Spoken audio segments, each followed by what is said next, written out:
नमस्कार दोस्तों, आपके अपने ही चैनल एसके सर जीकेपी में आपका स्वागत है। तो दोस्तों, आज मैं आपको एक्टिव वॉइस से पैसिव वॉइस बनाना सिखाऊंगा और ऐसे ट्रिक माध्यम से बताऊंगा जिससे आप एक्टिव वॉइस पैसिव वॉइस बनाना सीख जाएंगे और मेरा ये वादा है कि इससे बेटर आपको कोई नहीं बताया होगा। तो दोस्तों, तो सबसे पहले हम आपको एक्टिव वॉइस बताते हैं कि एक्टिव वॉइस क्या है। देखिए, एक्टिव वॉइस में सब्जेक्ट को प्रधानता दी जाती है। किसमें? एक्टिव वॉइस में आपको सब्जेक्ट की जो है प्रधानता दी जाती है, ठीक ना।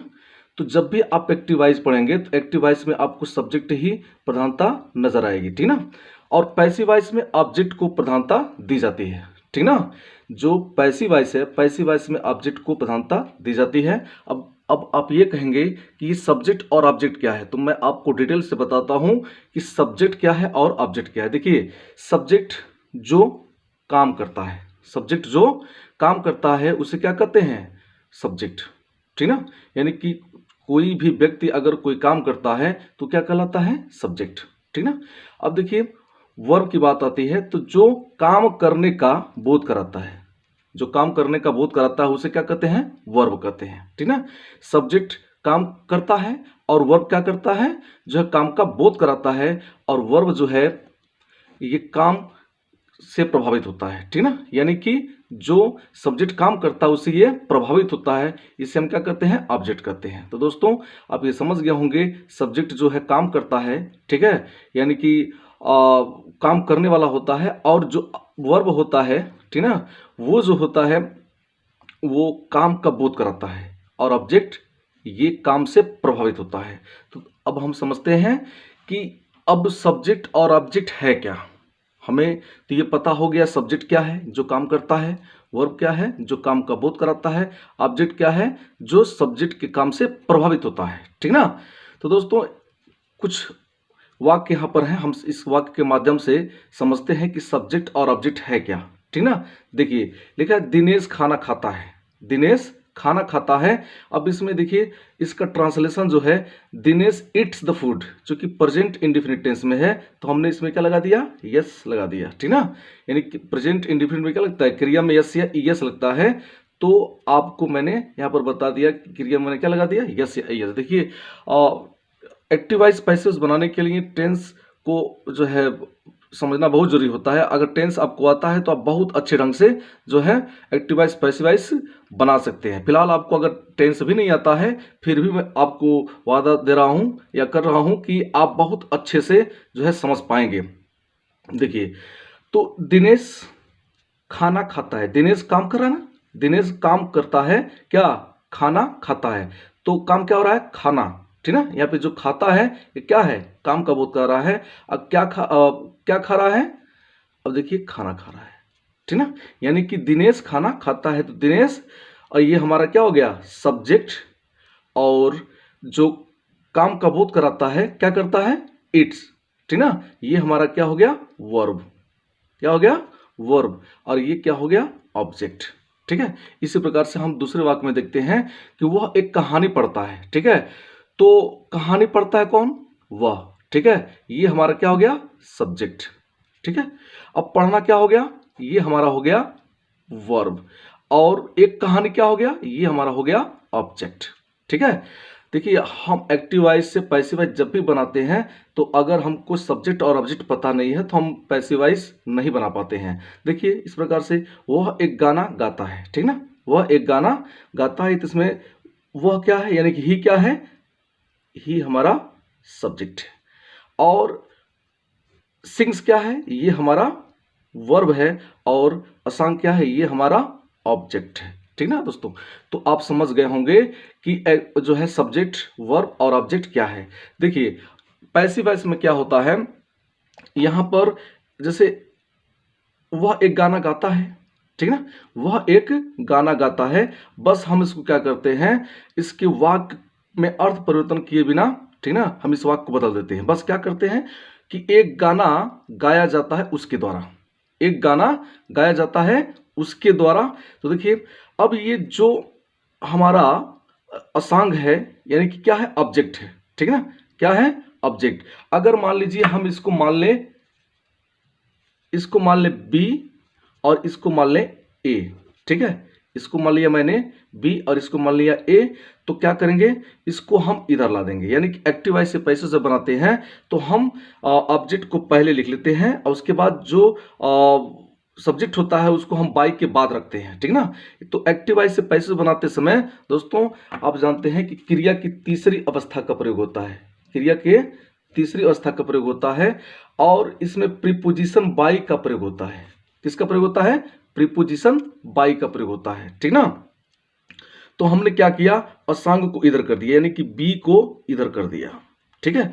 अभी प्रेजेंट इंडेफिनिट टेंस में है, अभी हम आपको बता रहे हैं आगे कि इसको कैसे हम जो है इज आर एम का प्रयोग करते हैं। तो हम यहाँ पर जो है इज का प्रयोग कर दिए हैं और क्रिया की तीसरी अवस्था का प्रयोग कर दिए हैं और क्रिया की तीसरे के बाद हमेशा हम बाई का प्रयोग करते हैं। अब बाई के बाद हिम का प्रयोग करते हैं। हिम कैसे आया, देखिए अगर आपको कहीं पर आई दिख जाता है तो आई को मी में बदलेंगे, किसे बदलेंगे, मी में, और वी को बदलेंगे अस में, और यू को बदलेंगे यू में, सी को बदलेंगे हर में, और हिम को बदलेंगे हिम में, और देम को बदल लेंगे देम में।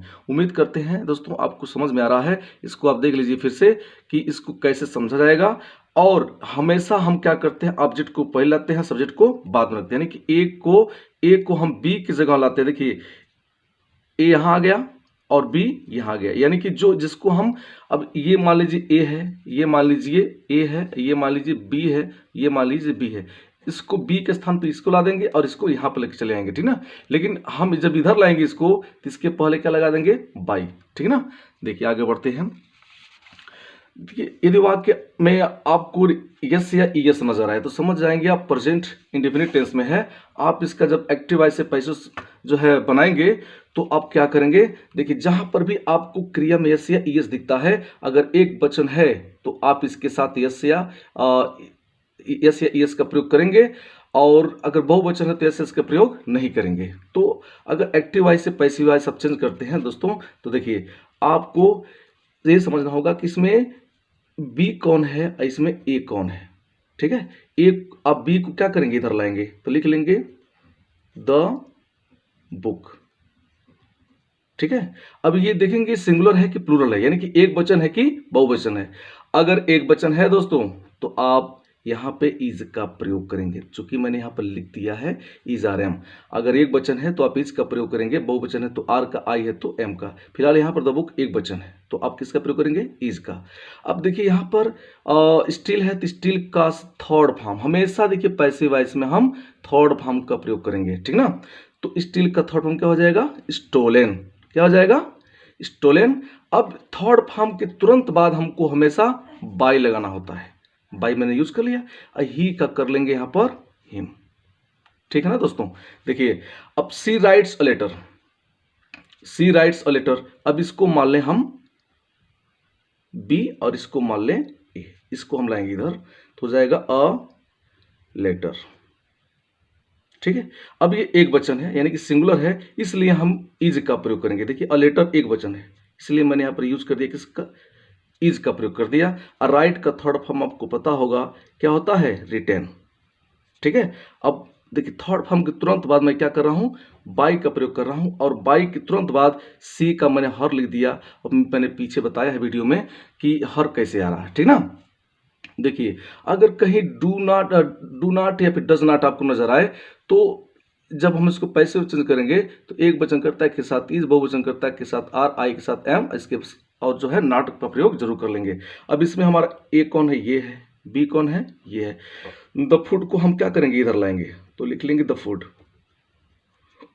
ये सिंगुलर है इसलिए लिख लेंगे आप क्या, इज, इसके साथ क्या लगाएंगे आप, नॉट, ठीक है ना। चूंकि डज नॉट है तो नॉट का प्रयोग कर लेंगे। इट का थर्ड फॉर्म क्या होता है, इटेन। अब बाई लगा करके अब राम यहां पर आप लिख लेंगे, ठीक है ना। देखिए अब past indefinite tense, past indefinite tense में आपको क्रिया का सेकेंड फॉर्म नजर आएगा, क्या आएगा, क्रिया का सेकेंड फॉर्म नजर आएगा। और जब भी आएगा तो आप इसके साथ वाज वर्क का प्रयोग करेंगे, और जब डिड नॉट आता है तो भी हम क्या करेंगे, वाज वर्क का प्रयोग करेंगे, लेकिन नॉट का प्रयोग जरूर कर लेंगे। देखिए इसमें हमारा बी कौन है, द ब्रेड, द ब्रेड, ठीक है ना। अब यहाँ पे एट क्रिया का सेकेंड फॉर्म है, अब इसको आप थर्ड फॉर्म में चेंज करेंगे। उसके पहले आप देखेंगे सब्जेक्ट एक वचन है कि बहुवचन है। अगर एक वचन है तो आप क्या करेंगे, वाज का प्रयोग करेंगे और इट का थर्ड फॉर्म आप लिख लेंगे ईटेन। अब बाई का प्रयोग करके आप लिख लेंगे मी, ठीक है ना। अब देखिए चूंकि आई का क्या होता है, मी होता है। अब यहां पर दे रैंक द बेल है, तो यहां पर जो हमारा बी है वो क्या है, यानी कि जो ऑब्जेक्ट है क्या है, द बेल। तो द बेल मैंने यहां पर लिख लिया, ठीक है। अब ये सिंगुलर है ना, अगर प्लूरल होता तो हम यहाँ पर वर का प्रयोग करते, लेकिन सिंगुलर है इसलिए प्रयोग करें यहाँ पर वाज का, ठीक है। अब वाज के लिए रैंक का थर्ड फॉर्म होता है रंग, क्या होता है, रंग।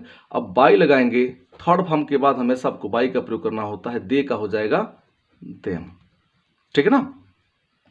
देखिए सी डिड नॉट प्ले चेस, आप इसमें पहले ऑब्जेक्ट ढूंढेंगे, तो क्या है, चेस हमारा ऑब्जेक्ट है, ठीक है।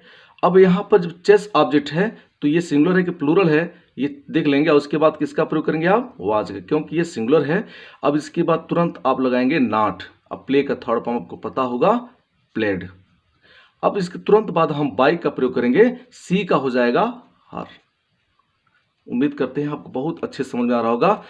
अगर यदि आपको वीडियो ये अच्छा लग रहा हो तो प्लीज़ सब्सक्राइब कर दीजिए और लाइक बटन दबा दीजिए और बेल आइकन जरूर दबाइएगा, ताकि आपका जो है जब भी मैं वीडियो अपलोड करूं तो आपके पास ज़रूर नोटिफिकेशन पहुंच जाए और इसका आप लाभ ले सकें। तो देखिए अब हम आते हैं प्रेजेंट कंटिन्यूअस और पास्ट कंटिन्यूअस में। तो देखिए इसका सिंपल फंडा है, आपको जहां भी आईएनजी आ जाए क्रिया में, जहां भी आईएनजी दिखे आप इसके साथ हमेशा बीइंग का प्रयोग करेंगे। किसका प्रयोग करेंगे, बीइंग का, चाहे वो प्रेजेंट कंटिन्यूअस हो चाहे पास्ट कंटिन्यूअस हो। आपको जहां भी ये नजर आता है आईएनजी क्रिया में जहां भी आईएनजी आता है उसके साथ आप बीइंग का प्रयोग करेंगे। देखिए यहां पर आईएनजी नजर आ रहा है, देखिए यहां पर आईएनजी है, तो आईएनजी का प्रयोग करते समय आप ये ध्यान रखेंगे कि इसके साथ हमेशा हम क्या करेंगे, बीइंग का प्रयोग करेंगे।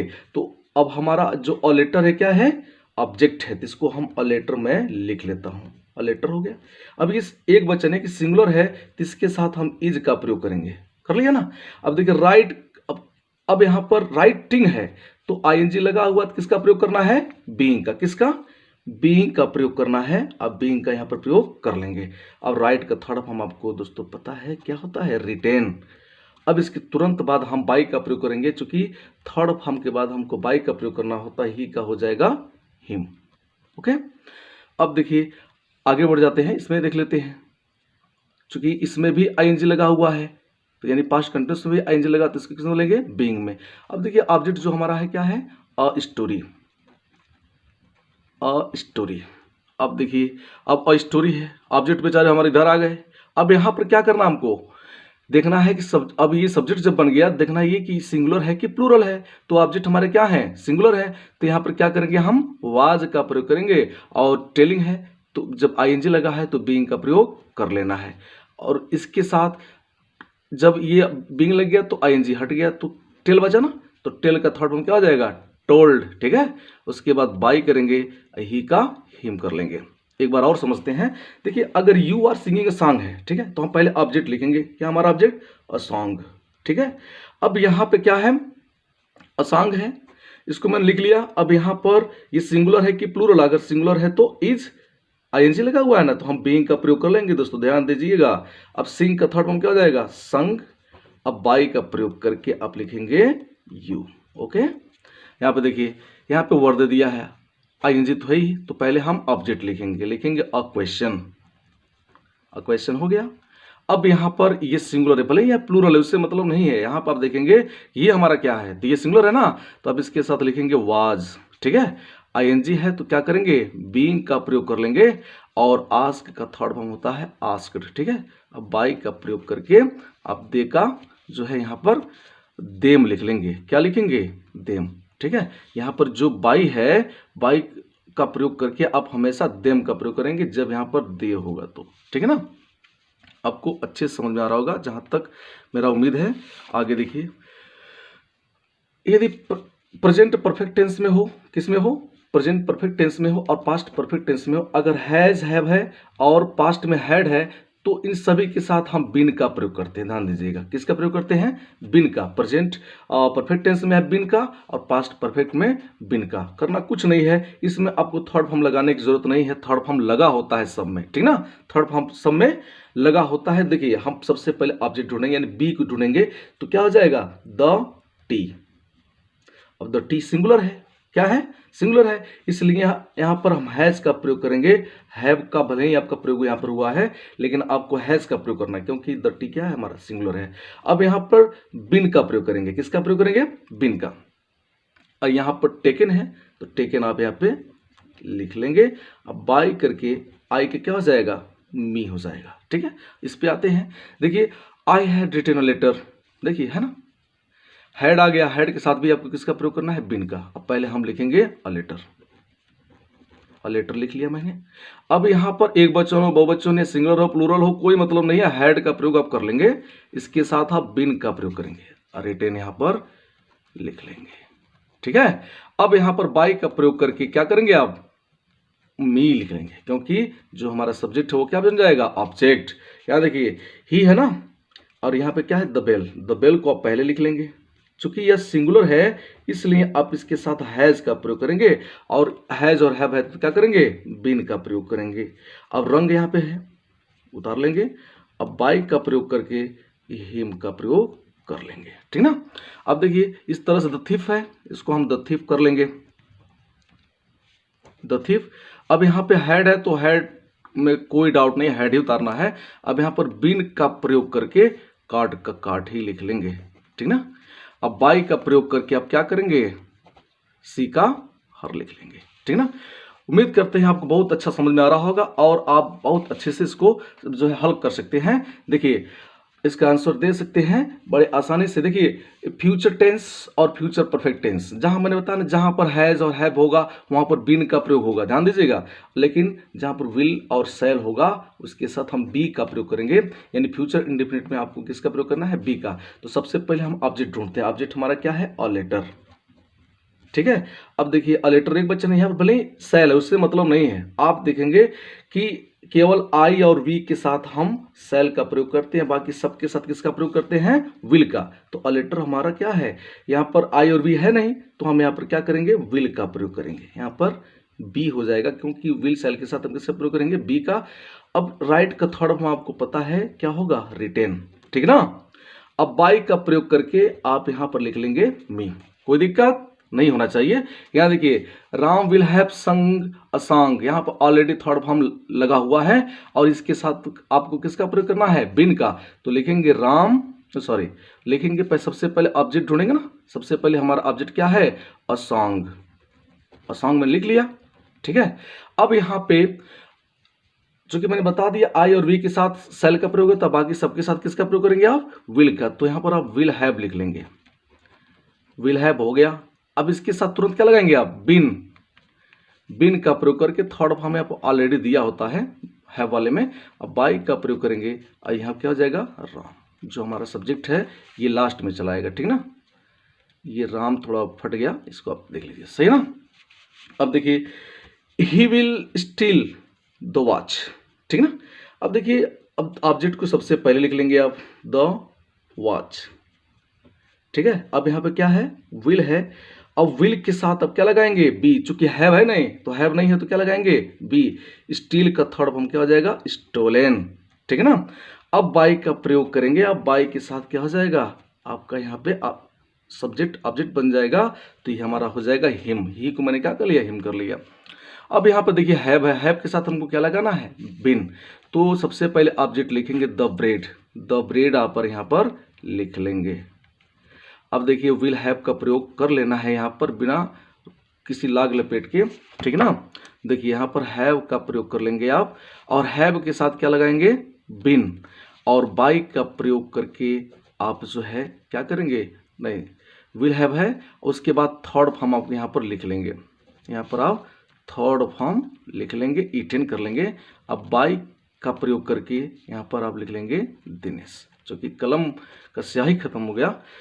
देखिए अब कोई दिक्कत तो होगा नहीं आपको, बड़े आसानी से समझ गए होंगे आप लोग। देखिए, अगर विल आ जाए, शैल आ जाए, कैन आ जाए, मे आ जाए, वुड आ जाए, शुड आ जाए, वुड आ जाए, कुड आ जाए, माइट आ जाए, मस्ट आ जाए, यूज टू, अट टू, इसमें से कोई आता है, बिना सोचे समझे आप क्या करेंगे, बी का प्रयोग कर लेंगे। किसी का भी प्रयोग हो, आप बी का प्रयोग करेंगे एक्टिव वॉइस से पैसिव वॉइस में चेंज करते समय। तो ऑब्जेक्ट हमारा यानी कि बी क्या है, अ लेटर है, ए क्या है यानी सी है, तो अ लेटर को हम सबसे पहले लिख लेंगे, ठीक ना। अब यहाँ पे कैन लिख करके कैन के तुरंत बाद बी का प्रयोग करेंगे। मैंने आपको बता दिया है, राइट का थर्ड फॉर्म जो होता है दोस्तों क्या होता है, रिटेन, और बाई का प्रयोग करके आप क्या कर लेंगे, हर का प्रयोग कर लेंगे, क्योंकि सी को हम हर में बदल लेते हैं। तो उम्मीद करते हैं दोस्तों आपको किसी प्रकार का कोई दिक्कत नहीं हुआ होगा। यदि आपको ये वीडियो अच्छा लगा हो तो आज प्लीज़ सब्सक्राइब कर लीजिए और जो है लाइक कर दीजिए और बेल आइकन दबा दीजिए, ताकि अगला वीडियो मैं जब अपलोड करूं तो आपको निश्चित रूप से इसका लाभ मिले। और मैं इसका वीडियो दूसरा भाग ज़रूर मैं अभी अपलोड करूंगा, तो आप फिलहाल इंतज़ार कीजिए और मेरे साथ बने रहिए। धन्यवाद।